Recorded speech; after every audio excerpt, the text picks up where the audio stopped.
नमस्कार साथियों, मैं आपका अपना इकबाल हूं। आज के इस विशेष बातचीत की शुरुआत एक सवाल से करता हूं। क्या आपको ये पता है कि जिस आरएसएस को आज देशभक्ति की सबसे बड़ी संस्था कहा जाता है, उसके संस्थापक डॉक्टर केशव बलिराम हेडगेवार जब जेल से लौटा था तो उसका वजन 25 पाउंड यानी 11 किलो बढ़ गया था। अब सोचिए, जेल की सजा के दौरान चाहे कैसी भी सख्ती क्यों ना हो, किसी कैदी का वजन बढ़ सकता है। क्या ये कोई सामान्य बात नहीं थी? ये उस संस्था की असलियत का पहला सच है जिसने इस देश की जड़ें हिला दी। आज मैं आपके सामने वो सारे तथ्य और साक्ष्य रखूंगा जो आरएसएस खुद अपनी जीवनी में लिखता है लेकिन जनता से छिपाता है। अगले 8 मिनट में जो आप सुनने जा रहे हैं वो आपकी आंखें खोल देगा।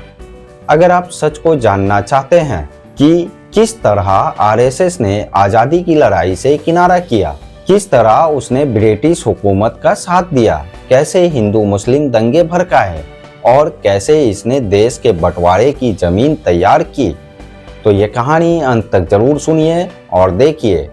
जो कुछ मैं बताने जा रहा हूँ वो किसी मनगढ़ंत कहानी या धारणा पर नहीं है, बल्कि ठोस दस्तावेज, शोध और प्रमाणों पर आधारित है। दिल्ली विश्वविद्यालय के पूर्व प्रोफेसर शमसुल इस्लाम ने अपने शोध में आरएसएस के मूल दस्तावेजों से इन सबूतों को निकाला है। उन्हीं दस्तावेज के आधार पर आज ये सच्चाई आपके सामने है। हेडगेवार की गिरफ्तारी और जेल में बढ़ता वजन।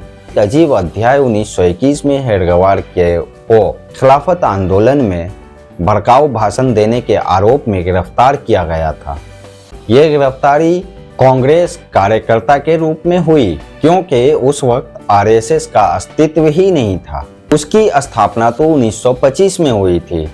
अजानी जेल में 1 साल की सख्त सजा दी गई। अब सवाल यह है, जब गांधी जी और कांग्रेस ने स्पष्ट निर्देश दिए थे कि कोई भी आंदोलनकारी अदालत में अपना बचाव नहीं करेगा, कोई वकील नहीं रखेगा, तो हेडगेवार ने क्या किया? उन्होंने एक महंगे वकील को रख लिया और अपने बचाव में दलीलें दी। गांधी जी के निर्देश का खुला उल्लंघन था। और अब आता हूँ वह तथ्य पर जिसने इतिहास को चौंका दिया था।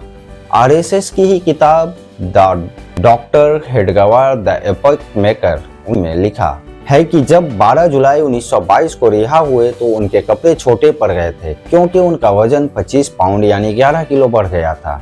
सोचिए, जब हजारों आज़ादी के सेनानी जेल में भूखे मार खा रहे थे, केलू में पिस रहे थे, अपमान सहकर दुर्बल हो गए इस तरीके से, और एक इंसान का वजन बढ़ जा रहा है, वो भी 11 किलो 1 साल में, क्या वास्तव में स्वतंत्रता सैनिक था या नहीं? उसी किताब में लिखा है कि वो ब्रिटिश जेलर सर जातर के दोस्ताना संबंध में थे। क्या यह संभव है कि भारत की आज़ादी के सच्चे योद्धा ब्रिटिश जेलर से मित्रता रखे? इसका सीधा अर्थ यह है, जिनके हाथ में देशभक्ति का झंडा थमाया गया वो ब्रिटिश सत्ता के साथ समझौता में थे। आरएसएस की स्थापना आज़ादी की लहर से दूरी में आरएसएस की स्थापना ऐसे समय में हुई जब पूरा देश स्वराज की लड़ाई में सड़कों पर था। भारत के कोने कोने में युवा जेल जा रहे थे। भगत सिंह, राजगुरु, आजाद जैसे वीर अपने प्राण बलिदान कर रहे थे। गांधी जी के असहयोग आंदोलन चरम पर था, लेकिन उसी दौरान आरएसएस ने क्या किया? तो उनके दूसरे सर संचालक माधव सावरकर एमएस गोलवलकर ने अपनी पुस्तक में साफ लिखा है, 1942 के भारत छोड़ो आंदोलन के दौरान संघ नियमित कार्यों में लगा रहा, यानी संघर्ष के उन दिनों में जब देश करो या मरो के नारे पर खड़ा था। संघ के लिए नियमित कार्य का अर्थ था कि शाखा और संस्कार वर्ग ब्रिटिश अभिलेखों में भी दर्ज है। आरएसएस ने कानून का पालन किया और अगस्त 1942 के विद्रोह में भाग नहीं लिया। यह बयान ब्रिटिश खुफिया विभाग की रिपोर्ट का है। प्रोफेसर शमसुल इस्लाम अपने शोध में लिखते हैं कि आरएसएस का ऐसा कोई दस्तावेज नहीं है जिसमें उसने ब्रिटिश विरोधी कोई आंदोलन चलाया हो। संघ के नेताओं ने राष्ट्रवाद को सांस्कृतिक दायरे में सीमित कर दिया। उसमें औपनिवेशिक विरोध गायब था। भारत छोड़ो आंदोलन में आरएसएस और हिंदू महासभा की मिली भगत गांधी जी के भारत छोड़ो आंदोलन के दौरान आरएसएस और हिंदू महासभा ने ब्रिटिश राज की मदद की। श्यामा प्रसाद मुखर्जी, जो उस समय बंगाल प्रांत की गठबंधन सरकार में हिंदू महासभा के मंत्री थे, उसने 26 जुलाई 1942 को बंगाल के गवर्नर को पत्र लिखा। कांग्रेस का जो आंदोलन चल रहा है उसे दबाना आवश्यक है। किसी भी सरकार का यह दायित्व है कि वह युद्ध के समय जनता में अशांति न फैलने दे। ध्यान दीजिए, यही मुखर्जी बाद में आरएसएस विचारधारा के हीरो बने। उसी दौर में भयानक सावरकर ने कानपुर सम्मेलन में हिंदू महासभा को ब्रिटिश सत्ता के साथ सहयोग का आदेश दिया और यही कारण था कि मुस्लिम लीग और हिंदू महासभा दोनों ने बंगाल, सिंध और NWFP में ब्रिटिश प्रशासित गठबंधन में सरकारें चलाई।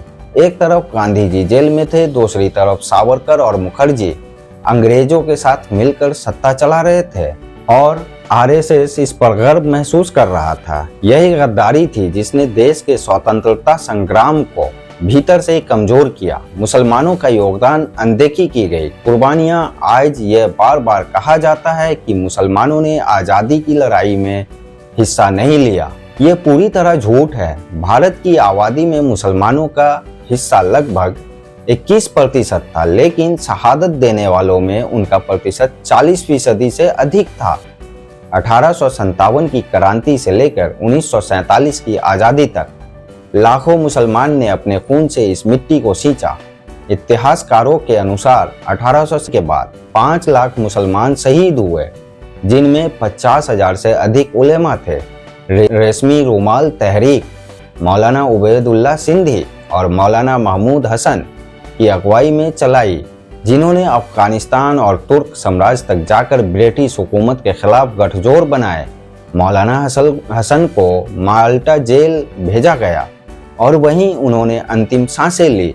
आबिदा बानो बेगम जैसी महिलाओं ने खिलाफत और कांग्रेस की सभाओं में भाषण दिए, पर्दे के बावजूद आवाज उठाई। अशफाकुल्ला खान, अब्दुल गफ्फार खान, मौलाना आजाद और सैकड़ों नाम हैं जिन्होंने व्यक्तिगत स्वार्थ नहीं देखा, उन्होंने भारत को देखा।